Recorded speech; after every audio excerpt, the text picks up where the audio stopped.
আসসালামু আলাইকুম রহমতুল্লাহ, সবাই আশা করছি ভালো আছেন। সো রিসেন্ট টাইমসে প্যারেন্টসদেরকে দেখতে পাচ্ছি আমরা বর্তমান জেনারেশনের বাচ্চাদেরকে নিয়ে অনেকগুলো কমপ্লেইন আছে।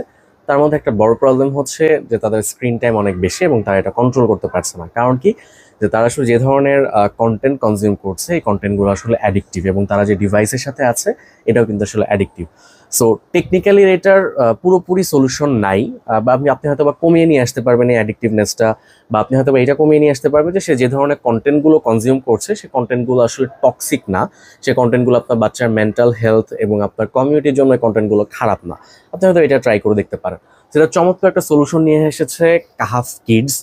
সো এই একটা ইকোসিস্টেমের মধ্যে যদি আপনার বাচ্চা থাকে, আসলে সেখানে কি কি পাবে? সেখান থেকে ভিডিও কনজিউম করতে পারবে, সেখান থেকে কোরআন কনজিউম করতে পারবে। এখানে ছোট ছোট কিছু আর্কেড টাইপের গেমস আছে যেগুলো যতটুকু লেস অ্যাডিকটিভ করা যায় সেগুলো সেভাবে ডিজাইন করা হয়েছে।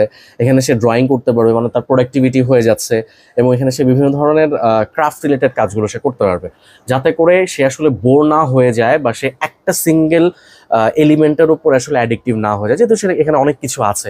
সো সে হয়তো কিছুক্ষণ কোরআন স্টাডি করলো, সেখানে তবে কিছু দার্স পড়লো, কিছু হিস্ট্রি পড়াশোনা করলো, ইসলামিক কিছু স্টোরি সে পড়াশোনা করলো, সাহাবাদের জীবনী যেমনটা আছে।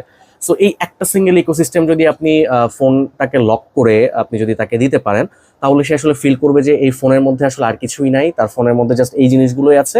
সো তাকে এখানেই থাকতে হবে। অ্যান্ড এটা যেহেতু শুধুমাত্র শিশুদের জন্য একটা 100% হালাল একটা ইনিশিয়েটিভ, সো এখানকার প্রত্যেকটা কন্টেন্টকে খুবই নিখুঁতভাবে যাচাই বাছাই করে কিন্তু আপলোড করা হয়। যেমন এখানে যে ভিডিওগুলো আছে, এখানে যে গেমসগুলো আছে, এগুলোকে আসলে এমনভাবে ডিজাইন করা হয়েছে যাতে করে বাচ্চার মানসিক বিকাশে যেন কোনো অসুবিধে না হয়।